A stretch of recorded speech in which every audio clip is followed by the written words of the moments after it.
hay que tener en cuenta que Irán está muy debilitado. Sí, esa amenaza seguirá ahí y seguirá habiendo generaciones que detestan a Israel y quieren que acabar con Israel y que tienen que cumplir con su cometido religioso a largo plazo, etcétera, etcétera.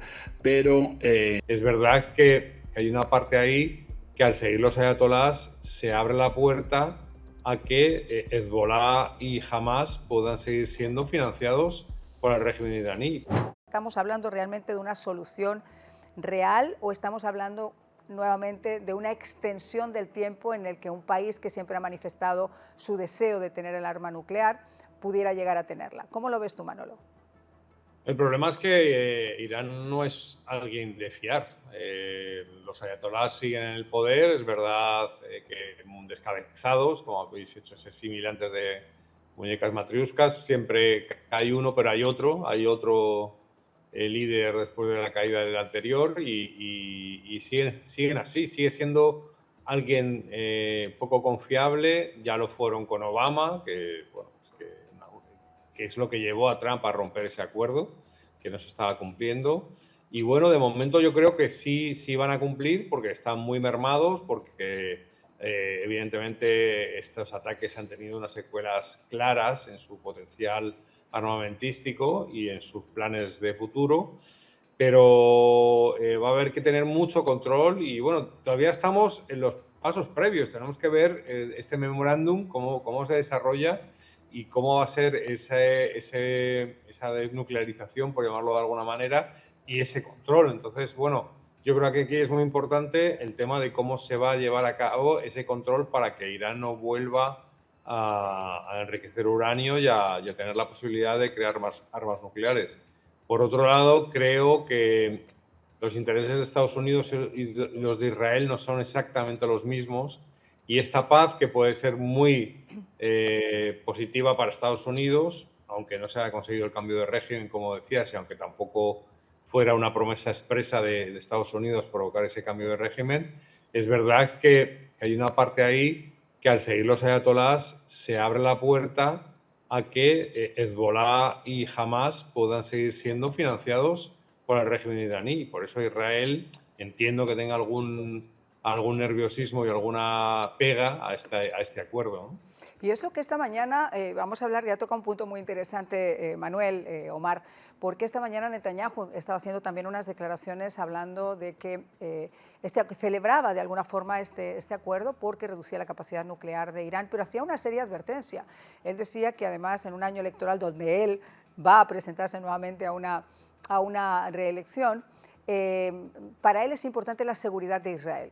Y esa seguridad de Israel le tiene todavía entre las cuerdas, porque a pesar de la celebración de ese acuerdo de paz, eso está supeditado, como dice Manolo, a que los proxies de Irán, Hezbollah, si se llega a reagrupar Hamas, la Yihad Islámica, cualquier punto que sea financiado, grupo terrorista financiado por Irán que quiera atentar contra Israel, va a tener la respuesta inmediata por parte de Israel. Totalmente de acuerdo. Mira, eso está, en principio, hace parte del acuerdo del hecho de que los proxies de Irán no sigan siendo financiados. Hezbollah no solo le llega plata de Irán, por si acaso. Hay muchas fuentes de financiación para el terrorismo, que inclusive algunas que pocos conocen, fuentes inclusive cataríes en algunos casos que llegan a Hezbollah. Eso, a pesar de que Qatar está en el medio, uno no sabe qué papel está jugando. Mira, yo creo que lo fundamental aquí, y me parece muy buena tu pregunta, será que ya se acabó este deseo nuclear, se acabó con las ganas de acabar con Israel. Yo creo que no. Yo creo que no, porque esto no es una cosa coyuntural, Claro. esto es prácticamente, está en los textos del Corán, acabar con su enemigo. Esto es una guerra de largo plazo que se vincula muchísimo con la guerra que hay actualmente, o la guerra prácticamente civil que hay en Occidente, o no, todavía no, pero casi al punto de llegar a una guerra civil entre el Islam radical en Europa y en Estados Unidos y todo esto esto está muy vinculado a Irán, y Irán tuvo un papel muy importante en todo lo que está pasando en Occidente en este momento. Eso no, esto es, depende de cómo uno lo vea. Si uno lo ve desde el punto de vista de la amenaza nuclear, es una maleza que hay que seguir cortando permanentemente y reducirla a su menor expresión. Ahora, yo sí creo que, como te dije al principio, y al mundo entero le hubiera gustado, porque eso ya desde el punto de vista también humanitario, ese es otro tema, ¿no es cierto? La suerte de los iraníes, que ha sido una suerte negra y y lo sigue siendo, y eso es lo que el mundo se queja. Porque Trump sí llegaba a decir, hay que ser francos, llegaba a decir, estaremos detrás de ustedes, estaremos respaldándolo, y esto mandó ciertos mensajes que le dieron esperanza a un pueblo, inclusive al príncipe Pahlavi. Entonces las cosas cambian, ¿no es cierto? Cada uno obviamente sigue persiguiendo sus intereses, y la situación de Oriente Medio no solo depende en términos de Israel, no solo depende de Irán, hay otros, inclusive Pakistán de alguna manera juega un papel muy importante ahí porque es el que sí tiene la tecnología nuclear y en cualquier momento puede reignite, ¿no? Básicamente volver a prender la vela o como se dice. O sea que no es un problema que se va a acabar, que se va a disminuir. Es muy parecido, qué pena el paralelo, con el crimen organizado en América Latina. Es un problema que no se va a acabar, que hay que disminuir su incidencia y su peligrosidad. Inclusive cuando después del bombardeo de Fordow, se habló de que Irán no tendría acceso a la capacidad nuclear por un periodo por lo menos de 20 años. O sea que esto no es eterno definitivamente. Sin embargo, el énfasis que se pone la carta de entendimiento que se está firmando supuestamente en Suiza en unos días es en que renuncie totalmente a sus intenciones nucleares, lo cual no pasó realmente en el acuerdo pasado y las condicionalidades con Obama y las condicionalidades eran muy, muy débiles. Ahora, claro, la pregunta ahí, y insisto nuevamente contigo, Mar, es si dentro de 5 años, y te hago la misma pregunta a ti, Manolo, para terminar ya de ver si dentro de 5 años tuviéramos que fijarnos en este acuerdo y supiéramos que de repente Irán ha tenido o tiene esa intención de seguir con sus aspiraciones nucleares, ¿podríamos pensar que este acuerdo ha sido un éxito diplomático para evitar una guerra o ha sido un fracaso estratégico que ha comprado tiempo para el régimen de Teherán? Comienzo contigo, Manolo. Bueno, a mí, aunque es un poco naif, sí me hubiera gustado la destrucción del régimen de los ayatolás. Eso es lo que hubiera conseguido que esta operación no hubiera sido un éxito total, porque realmente eso cambiaría la composición de Oriente Medio, la relación entre los países y el tema del petróleo. Hubiera sido un éxito total, ¿no?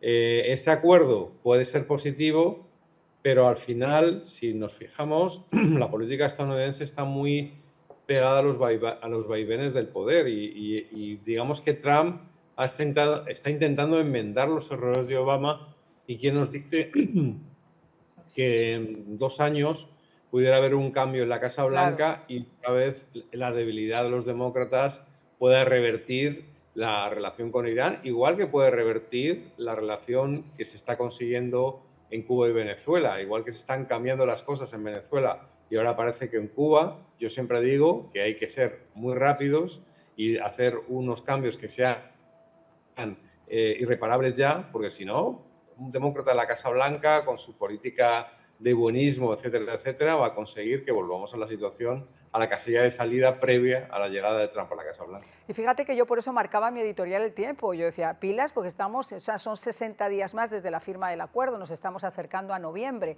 Y yo entiendo que quizá eso sería un movimiento también incluso del propio Teherán para ver si existe un cambio dentro del Congreso, cambio del Senado. Pues si ya estamos viendo que los demócratas son capaces de tratar de limitar el poder de la guerra que tiene el presidente contra Irán, imagínate si hubiera ese cambio que propiciara que los demócratas pudieran tomar acceso o control de la Cámara. La misma pregunta para ti, Omar.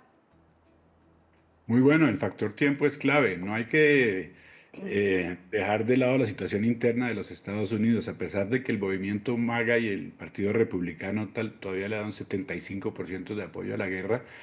Creo que fue el martes que trataron otra vez de quitarle los poderes a Trump, los poderes de guerra a Trump para seguir con eso. El tiempo es muy importante, además de los midterms, de las elecciones que vienen, aunque eso está más tarde. Ahora, el tiempo, perdona, Esteban, en relación con los midterms, tiene que ver también con que se estabilice el mercado de petróleo. porque hoy baja el precio, pero la estabilidad de ese mercado depende de varios meses porque las variables son muchas, aparte de las variables de seguridad, pero también que el mercado de petróleo que vuelva a fluir normalmente. Esto ha estado interrumpido de una manera muy grave durante los últimos tiempos y todo el mundo tiene interés de hacerlo, pero no se arregla de un día para otro. El tiempo es clave y cada uno mide sus tiempos. Ahora, yo francamente creo que hay que tener en cuenta que Irán está muy debilitado. Sí, esa amenaza seguirá ahí y seguirá habiendo generaciones que detestan a Israel y quieren que acabar con Israel y que tienen que cumplir con su cometido religioso a largo plazo, etcétera, etcétera. Pero estamos en las situaciones, en este momento, tenemos a un Irán débil. La amenaza inmediata se acabó. Exacto. Israel está más tranquilo. Los israelíes están más tranquilos. Saben que Irán solo le queda polvo nuclear y que si los quiere volver a atacar, los van a atacar dentro de 10 o 15 años si lo dejan. Eso es un gran paso. Eso es un gran paso. Yo creo que yo veo el vaso medio lleno, definitivamente. No todo el mundo queda contento.